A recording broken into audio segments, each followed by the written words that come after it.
अयोध्या के और जो मिथिलेशपुरी के ब्राह्मण थे वे सब सूर्यवंश के गुरु वशिष्ठ की और जनक के पुरोहित सातन नदी के जिन्होंने जगत में परमात्मा का मार्ग शोध लिया था। लगे कहन उपदेश अनेका सहित धर्म नहीं विरति विवेका कौशिक कई कई कथा पुरानी समुझई सब सभा सुबानी। वे सब धर्म न्याय वैराग्य और विवेक के साथ अनेक प्रकार के उपदेश करने लगे। विश्वामित्र जी ने पुरानी अनेक कथाएं कहकर सबको अपनी मधुर वाणी से समझाया। तब रघुनाथ को 277 कही कहू नाथ कली जल बिनु सबूर मुनि का प्रिय भक्तों, आप श्रवण कर रहे हैं रामचरितमानस अयोध्या कांड, दुआ क्रमांक 277 से आगे। तब श्री रामचंद्र विश्वामित्र से कहे कि हे नाथ, कल सब लोग जल भी नहीं पिए थे। विश्वामित्र कहा, हे राम जी, तुम उचित ही कह रहे हो।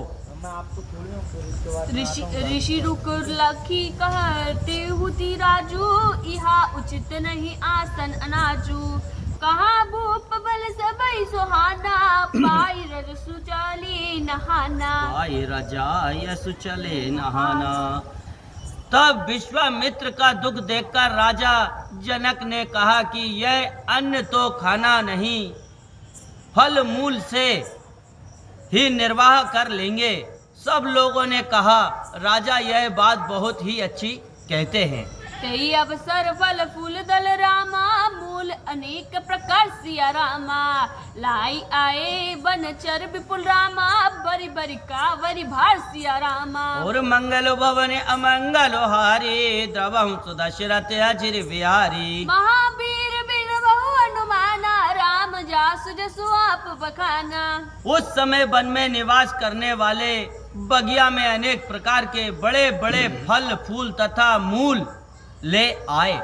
कामद गिरी राम प्रसादा अवलोकत अपहरत विषादा सरसरित वन भूमि विभागा जन भक्तों, जय सीताराम जी की आप श्रवण कर रहे हैं रामचरितमानस अयोध्या श्री रामचंद्र जी की कृपा से वह पर्वत मन वांछित कामना पूर्ण करने वाला हो गया, जिसे देखते ही मन का विषाद मिट गया।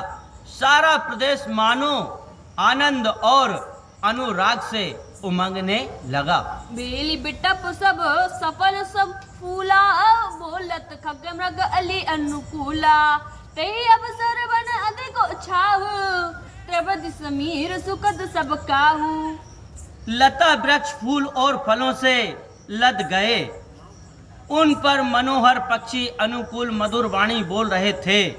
उस समय वन में बड़ा उत्साह होने लगा और तीनों प्रकार का शुक कर वायु बहने लगा। जाई न बरनी मनोहरता ही जनुमय कीरति जनक पहुनाई तब सब लोग नहाई नहाई राम जनक मुनि आयुष पाई। वह सौंदर्य कहने में नहीं आता, मानो पृथ्वी ही जनक राजा की पहुनाई करने लगी। तब सब लोग स्नान कर श्री रामचंद्र जी जनक और मुनि वशिष्ठ जी की आज्ञा पाकर देखी देखी तरुबर अनुरागे जाता पुरजन उतरन लागे दल फल मूल कंद विधि नाना पवन सुंदर सुधा समाना। पावन सुंदर सुधा समाना। सुंदर वृक्षों को देखकर सब लोग प्रसन्न होकर जहां तहां उतरने लगे। तब अनेक प्रकार के कंद मूल फल और दल की जो देखने में सुंदर और खाने में अमृत की भांति मीठे थे। सादर सब कहा राम गुर रामा पढ़े बरी बरी चार सिया रामा घर चार सिया रामा पूजी पितर सुर अतिथ गुर रामा लगे करन फरहार सिया रामा। और मंगल भवन अमंगल हारी द्रवहु सुदशरथ अचिर बिहारी। महावीर बिन बहु अनुमाना राम जास जसु आप बखाना। उन्हें भार के भार कवार में भरकर वशिष्ठ जी ने सबके यहाँ आदर के साथ भेजा।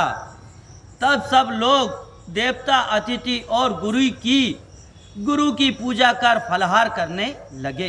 एहि विधि बसर बीते चारी, राम ने रखी नर नार सुखारी। दुई समाज असी रुचि मन माही, बिनु सिया राम फिरव बल नाही। इस प्रकार 4 दिन बीते। राम जी को देखकर सब नर नारी अति सुखी हुए। दोनों ओर की समाज की मानो यह इच्छा है कि सीता राम के बिना लौटना अच्छा नहीं है। सीता राम संग बनवासु, कोटि अमरपुर सरिस सुपासु।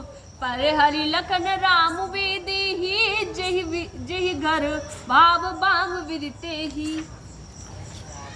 श्री सीता राम के साथ वन सो करोड़ों स्वर्ग के समान सुखकारी है। श्री राम लक्ष्मण और सीता को जो त्यागे, समझो कि उससे विधाता ही प्रतिकूल है। दाहिन दाऊ होई जब सब ही, राम समीप बसई बन तबही। मंदाकिनी मंजनु तिउ काला, राम दर्श मुद मंगल माला। जब सबको विधाता अनुकूल हो तो वन में श्री राम के पास रहना हो। इससे उत्तम क्या है कि तीनों काल मंदाकिनी स्नान और मंगल के पुंज श्री राम जी का दर्शन।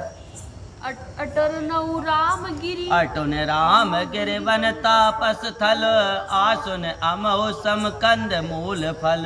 सुख समेत संवत दुई, साथा पल सम होई न जाने जाता। चित्रकूट के वन के भीतर तपस्वियों के साथ वास करना और अमृत के समान कंद मूल फल खाते हुए 14 वर्ष सुख से बीत जाएंगे और एक क्षण के समान भी ना मालूम होगा।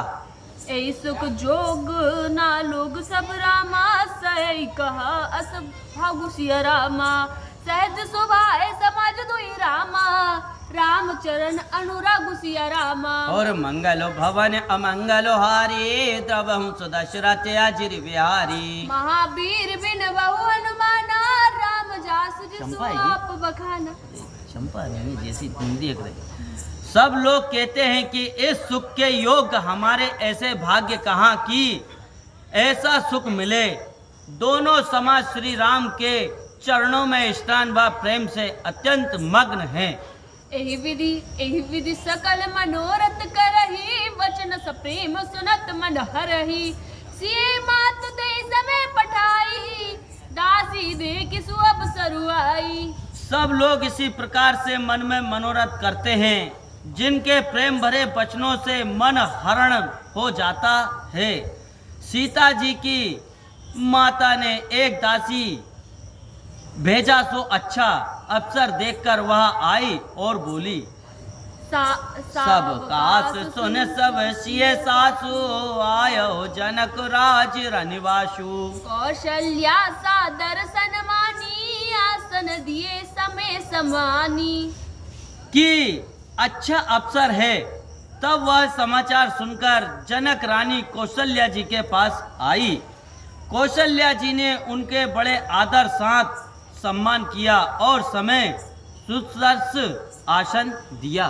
सील सनेहु सकल दुई ओरा, ध्रुव ही देखी सुनी कुशल कठोरा। से कठोरा पुलक शीतल तन बार विलोचन, मैनक लिखन लगी सब सोचन।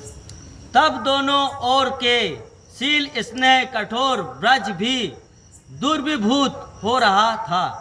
अंग शीतल हो रहे थे, नेत्रों में जल भर गया, नाकों से पृथ्वी को लिखती है, सभा दुखित होकर शोक करती है। सब सिया राम प्रीति की शिशि मूर्ति, जनु करुणा बहु वेश विसूरती। सिए मातु का विधि बुद्धि बाकी, जो पै फिन फोर फबिटा की। सभी सीता और राम के प्रेम की मूर्ति रूप देख पड़ती है। तब सीता जी की माता ने कहा कि विधाता की बुद्धि कैसी टेढ़ी है कि कोमल दूध के फैन को वज्र की टांगी से फोड़ना चाहता है। सुनाई सुधा देखई गर रामा सब कर तूती कराल सिया रामा जाता काक उलक बकरामा मानस सुकृत मराल सिया रामा और मंगल भवन अमंगल हारी द्रवहु सुदशरथ